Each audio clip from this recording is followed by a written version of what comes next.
कैसे हो बच्चों? आपके YouTube चैनल में आपका हार्दिक स्वागत है। आज हम बात करेंगे बे और गल्फ में क्या अंतर होता है। काफ़ी स्टूडेंटों को इसमें बहुत ज़्यादा कन्फ्यूजन रहता है कि बे किसे कहते हैं और गल्फ किसे कहते हैं, जबकि दोनों का हिंदी भाषा में जो मीनिंग है वो खाड़ी होता है।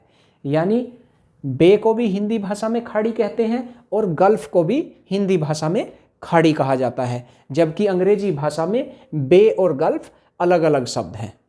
तो सबसे पहले बात करते हैं हम खाड़ी की। खाड़ी किसे कहते हैं? खाड़ी जल का वह भाग होता है जो तीन तरफ से भूमि से घिरा हुआ होता है। यानी जल का वह भाग जो तीन तरफ से भूमि या स्थल से घिरा हुआ होता है। तो देखते हैं, प्रायद्वीपीय भारत का ये मैप मैं जो है बना रहा हूं। ये है प्रायद्वीपीय भारत। यहाँ पे जो है ये इससे ऊपर बांग्लादेश है, इधर जो है म्यांमार है, यहाँ पे मलेशिया, इंडोनेशिया है, और ये जो एरिया है ये एरिया है जिसे हम कहते हैं बंगाल की खाड़ी, यानी बे ऑफ बंगाल। तो ये बे है,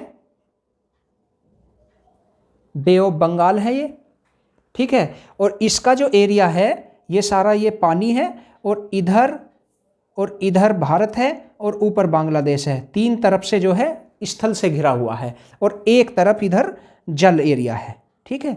जो तीन तरफ से स्थल से घिरा होता है वो होता है खाड़ी। तो ये तो बात हुई बे की, यानी बे ऑफ बंगाल की। अब देखते हैं हम गल्फ किसे कहते हैं। तो गल्फ देखते हैं, ये लोकेशन देखिए आप, ये गुजरात का एरिया है और यहाँ पे जो ये एरिया है इधर भी स्थल है, इधर भी स्थल है और इधर भी स्थल है। ये तीन तरफ से स्थल से घिरा हुआ है। यहाँ पे जल है, ये खुला हुआ एरिया है, जल है, और यहाँ भी जल है। तो ये जो है ये है गल्फ। क्या है? गल्फ। इसे कहते हैं हिंदी में हम कच्छ की खाड़ी, या बोलते हैं गल्फ ऑफ कच्छ, ठीक है। और ये जो एरिया है यहाँ पे, ये भी तीन तरफ से, इधर से और ऊपर से, ये भी स्थल से घिरा हुआ है। और ये है गल्फ ऑफ खंबात, ठीक है। इसे कहते हैं हम गल्फ ऑफ खंबात। इसे बे ऑफ खंबात नहीं कह सकते, इसे जो है इसे हम बे ऑफ कच्छ नहीं कह सकते, और इसे हम गल्फ ऑफ बंगाल नहीं कह सकते। ये बे ऑफ बंगाल है, ये गल्फ ऑफ कच्छ है, और ये गल्फ ऑफ खंबात है। तो चलिए देखते हैं। सबसे पहले देखेंगे हम बे किसे कहते हैं। बे जो है पानी का संकरा क्षेत्र होता है। बे में ज़्यादातर नदियां आकर गिरती हैं और अवसाद जमा करती हैं। पानी का संकरा क्षेत्र जो होता है जिसमें ज़्यादातर नदियां आकर गिरती हैं, और नदियां अपने साथ अवसाद लेके आती हैं।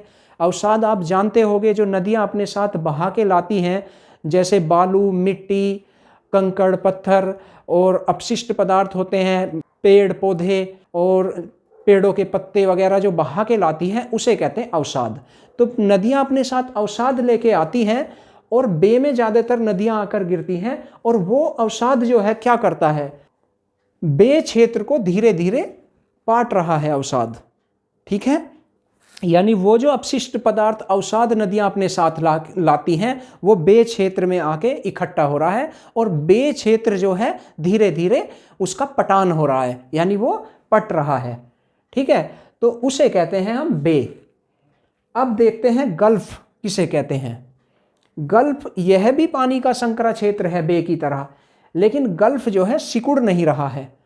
गल्फ जो है सिकुड़ नहीं रहा है, जैसे बे सिकुड़ रहा है, बे क्षेत्र, गल्फ सिकुड़ नहीं रहा है, या वहां पर पटान नहीं हो रहा। जैसे बे क्षेत्र में नदियां अवसाद जमा कर रही हैं, यहाँ पे अवसाद बहुत ही कम जमा होता है, नदियां बहुत कम गिरती हैं गल्फ क्षेत्र में, और यहाँ जो है पटान नहीं हो रहा अवसाद के कारण, बल्कि समुद्र की लहरों द्वारा कटान हो रहा है, बल्कि समुद्र की लहरें किनारों से टकराकर कटान कर रही हैं। तो यहाँ पे कटान हो रहा है, ठीक है। और गल्फ में बे की अपेक्षा अवसाद भी कम जमा होता है, ठीक है। तो बे हमने जाना संकरा क्षेत्र है, ज़्यादातर नदियाँ आकर गिरती हैं बे में और अवसाद जमा करती हैं। बे जो पानी का क्षेत्र है वो धीरे धीरे नदियाँ जो है अवसाद द्वारा उसे पाट रही हैं, उसका पटान हो रहा है और वो धीरे धीरे सिकुड़ता जा रहा है। ठीक है। और गल्फ जो है, गल्फ भी पानी का संकरा क्षेत्र है, इसमें नदियाँ कम आकर गिरती हैं, नदियाँ अवसाद कम जमा करती हैं। यहाँ पे पटान की जगह कटान हो रहा है समुद्र की लहरों द्वारा और ये जो है सिकुड़ नहीं रहा है। तो ये अंतर होता है बे और गल्फ में। उम्मीद करता हूँ आपको अच्छे से समझ में आ गया होगा। ये एग्जाम्पल भी हमने देखा, ये बे ऑफ बंगाल है, ये गल्फ ऑफ कच्छ है, ये गल्फ ऑफ खंबात है। ठीक है। तो ये अंतर होता है बे और गल्फ में। तो उम्मीद करता हूँ वीडियो आपको अच्छी लगी होगी। वीडियो अच्छी लगी हो वीडियो को लाइक करें, चैनल को सब्सक्राइब जरूर कर दिया करें और मिलते हैं अगली वीडियो में। तब तक के लिए नमस्कार।